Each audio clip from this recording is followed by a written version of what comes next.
কেশিয়াড়ি ব্লকের সাঁতরাপুরে আইসিডিএস গৃহ নির্মাণকে কেন্দ্র করে বড়সড় দুর্নীতির অভিযোগ তুললেন স্থানীয় গ্রামবাসীরা। তাদের অভিযোগ, এই গৃহ নির্মাণের ক্ষেত্রে সরকারি নির্দেশিকাকে সম্পূর্ণভাবে উপেক্ষা করা হয়েছে। গ্রামবাসীদের দাবি, ওয়ার্ক অর্ডারে যে সমস্ত নির্দিষ্ট ও মানসম্মত সামগ্রী ব্যবহারের উল্লেখ ছিল তার বেশিরভাগই বাস্তবে নির্মাণ কাজে ব্যবহার করা হয়নি। উল্টে নতুন সামগ্রীর বদলে অত্যন্ত পুরনো এবং নিম্নমানের জিনিসপত্র দিয়ে কাজ চালানো হচ্ছে। এমনকি কিছু নির্মাণ সামগ্রী অন্যদের কাছ থেকে না বলে বা বিনা অনুমতিতে নিয়ে নেওয়ার মতো গুরুতর অভিযোগও তুলছেন স্থানীয়রা। এলাকার এই দুর্নীতির খবর ছড়িয়ে পড়তেই গ্রামবাসীরা সরব হন এবং তাদের অভিযোগের ভিত্তিতে গ্রাম পঞ্চায়েতের সংশ্লিষ্ট আধিকারিক ঘটনাস্থলে এসে নির্মাণাধীন গৃহটি পরিদর্শন করেন। তবে কাজের মান এবং ব্যবহৃত সামগ্রী নিয়ে গ্রামবাসীদের প্রশ্নের মুখে পড়ে তিনি কোনো সদুত্তর দিতে পারেননি বলে অভিযোগ। পঞ্চায়েত আধিকারিকের এই নিরুত্তর ভূমিকায় পরিস্থিতি আরও উত্তপ্ত হয়ে ওঠে। বর্তমানে পঞ্চায়েত স্তরে কোনো সদর্থক উত্তর না পেয়ে অত্যন্ত ক্ষুব্ধ সাঁতরাপুরের বাসিন্দারা। অবিলম্বে এই ঘটনার নিরপেক্ষ তদন্ত এবং উপযুক্ত ব্যবস্থার দাবিতে তারা এবার ঊর্ধ্বতন কর্তৃপক্ষের দ্বারস্থ হবার সিদ্ধান্ত নিয়েছেন। এছাড়াও লিখিত অভিযোগ জানানোর প্রস্তুতি চলছে। লিগ্যাল হিসাবে আপনাদের এখানে যে কথোপকথন বা যে এ ব্যাপার হয়েছে এটা আপনারা বলুন, তারপরে পরে আমরা কিন্তু আলোচনা করেও প্রথমেই বলে দিয়ে এসেছি যে এখানে কিন্তু অফিস কিংবা কন্ট্রাক্টরের বিষয়টা বেশি জড়িয়ে যাচ্ছে, অফিসের অতটা নেই।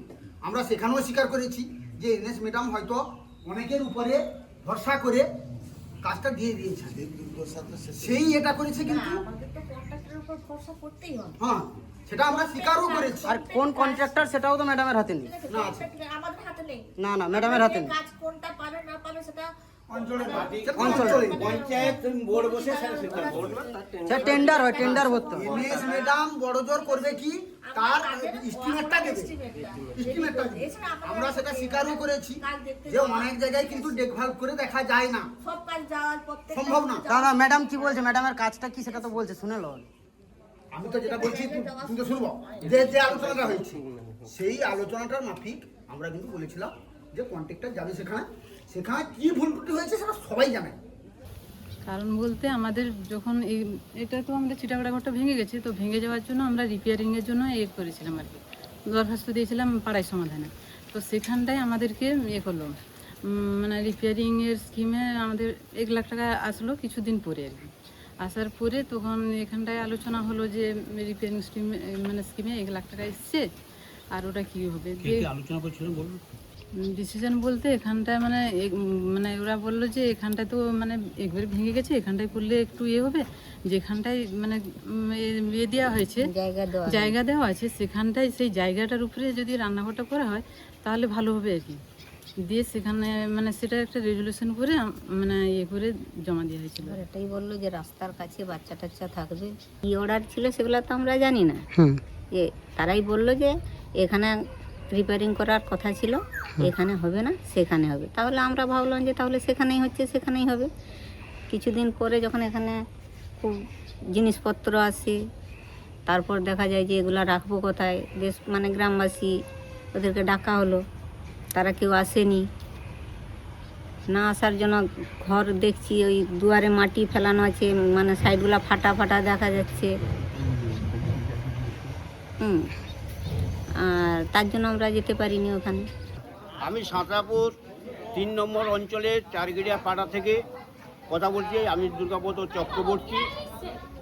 আমাদের এখানে একটা পুরনো ছিল অঙ্গনারী কেন্দ্র, সেটা ভেঙে গেছে। পুনরায় একটা হয়েছিল সেটা পাকার, সেটা বাতাসে উড়িয়ে নিয়ে গেছে। সেরকম অবস্থায় আরেকটা অঙ্গনারী রিপেয়ারিংয়ের জন্য হয়েছিল, সেটা আমাদের দেশের সবার জায়গার উপরে মানে অমতে করেছে, এবং সেখানে যা মাল মেটেরিয়াল লাগার কথা কিছুই নেই। রড 13,000 টাকা লেখা আছে একটা রড, জানলা দরজা এগুলো সব কি কি এখনো পর্যন্ত মানে সেটা হওয়ার যে প্ল্যান ছিল, সেই প্ল্যানটা কি ছিল? প্ল্যান ছিল যে রিপেয়ারিং, অঙ্গনওয়াড়ি কেন্দ্র রিপেয়ারিং হবে, কিন্তু পুনরায় জানলাম যে সেটা একটা নতুনভাবে ঘর হচ্ছে।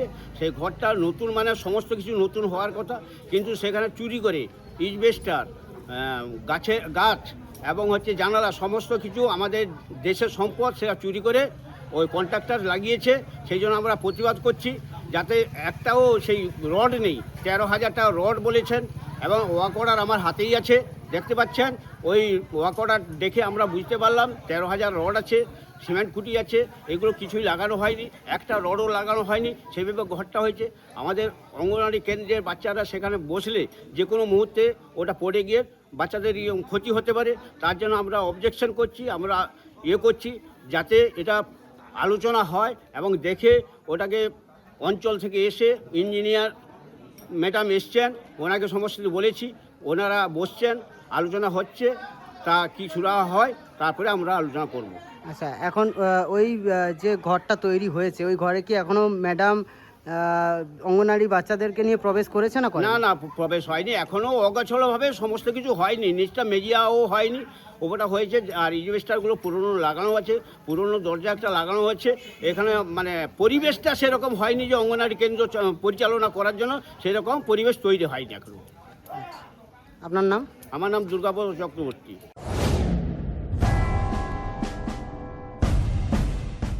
কেশিয়ারিতে বিদ্যাসাগর টেকনিক্যাল মহিলা college, Vidyasagar women education society Paschimbanga সরকার অনুমোদিত এনজিও, যার অন্তর্গত এই কলেজ সম্পূর্ণ মহিলা দ্বারা পরিচালিত এবং শুধুমাত্র মহিলাদের জন্য। শুধুমাত্র এডুকেশনাল যোগ্যতা নয়, ভালো চাকরির জন্য প্রয়োজন একটি সঠিক প্রফেশনাল ট্রেনিং। এখানে যেসব কোর্সগুলিতে ভর্তি চলছে নার্সিং, টেলারিং এবং বিউটিশিয়ান, 100% গ্যারান্টি সহকারে কাজ দেওয়া হয়। এসটি, এসসি, ওবিসি মহিলাদের জন্য রয়েছে বিশেষ ছাড়। বিবাহ বিচ্ছেদ ও দুস্থ মহিলাদের জন্য বিশেষ অগ্রাধিকার। তোমরা মেয়েরা চাইলে সব কিছু করতে পারো। তোমরা চাইলে তোমাদের পিতার পুত্র সমতুল্য হতে পারো। তোমরা চাইলে তোমাদের স্বামীর সঙ্গে তালে তাল মিলিয়ে সংসার সামলাতে পারো। তোমরা এগিয়ে আসো, আমি তোমাদের পাশে আছি। আমাদের ঠিকানা কেশিয়ারি বাস স্ট্যান্ড, ব্যবসায়ী সমিতির গলি। যোগাযোগ 9382821676 or 9732780793। নিজেকে আপডেট রাখতে ফলো করুন সানন্দা নিউজ।